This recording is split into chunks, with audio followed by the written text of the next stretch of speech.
लेकिन मैं आपको बता दूं, जैसे मैंने कहा कि रामनाथ भाई से विशेष संबंध है, लगता है इस परिवार से ही हमारा विशेष संबंध रहा होगा, क्योंकि हमारे पिताजी ने हमारे सारे हमारे भाइयों को, सभी लोगों को बहुत पढ़ाई के लिए, शिक्षा के लिए बिहार से बाहर भेज दिया था बचपन से ही। और मेरी पढ़ाई नासिक में हुई, पूना में हुई। 11 साल महाराष्ट्र में हमारी मैट्रिकुलेशन और ग्रेजुएशन की पढ़ाई हुई।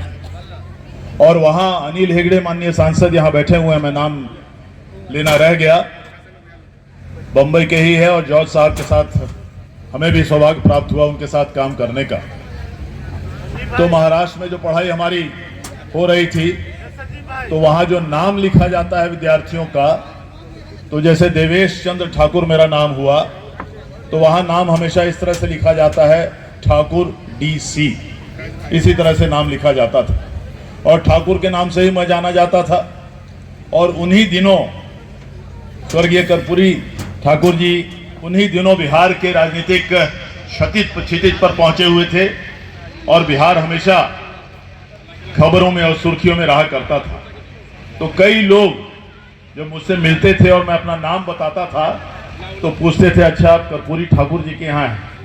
कई लोग ये भी पूछते थे, लगता है आप उनके रिश्तेदार हैं। और मैं उस समय से उनकी महानता के बारे में सुनते आया। ये मेरा सौभाग्य है, ये मैं खाली छोटी सी वाकया बता रहा हूँ। तो और मुझे याद है, अभी जिक्र हुआ, वो हेगड़े जी ने बताया कि बम्बई आए हुए थे। और जब बम्बई आए हुए थे, तो मेरी एक बार जिंदगी में उनसे सिर्फ मेरा सौभाग्य है कि मुझे उनका दर्शन हुआ।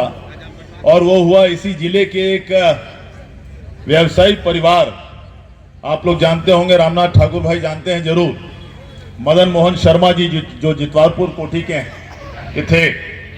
बहुत बड़ा व्यवसाय था उनका, जहाज का कंपनी था। और उनके एक भाई बंबई में रहते थे, और वहां जाया करता था मैं हमेशा।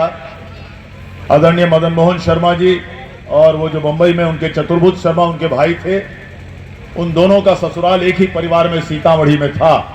और उस परिवार से हमारे परिवार की बहुत ज्यादा संबंध आज तक हैं। 3 पीढ़ियों से हमारा संबंध उस परिवार से है।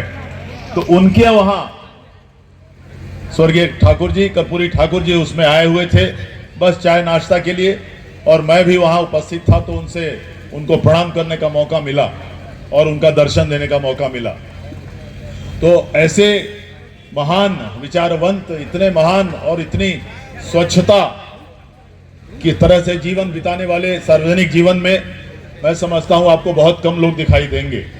और उनकी जो सोच रहती थी, वो सही तरीके से पिछड़ों के हितों का कैसे काम किया जाए, क्या सब काम किया जाए, और उसी तरीके से उनका काम होते रहता था।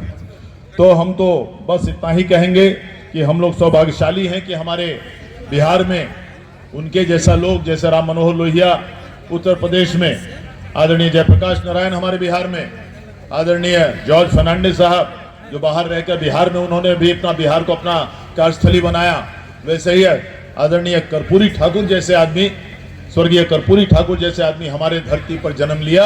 ये हम सभी लोगों के लिए, पूरे बिहार के लिए सौभाग्य की बात है। मैं फिर से एक बार धन्यवाद देता हूं रामनाथ भाई को कि मुझे आपने आज यहाँ आने का सौभाग्य प्राप्त कराया। और मैं आपको विश्वास दिलाता हूं कि आप जब भी स्वर्गीय कर्पूरी ठाकुर के संबंध में कोई कार्यक्रम कहीं भी पूरे बिहार में आयोजित करें, निश्चित रूप से मुझे सिर्फ वहां बुलाने का काम नहीं करें, बल्कि मुझे उसमें सहभागी बनने का काम, सौभाग्य प्राप्त कराएं। इतना ही कहते हुए मैं अपनी बात खत्म करता हूं। बहुत बहुत धन्यवाद।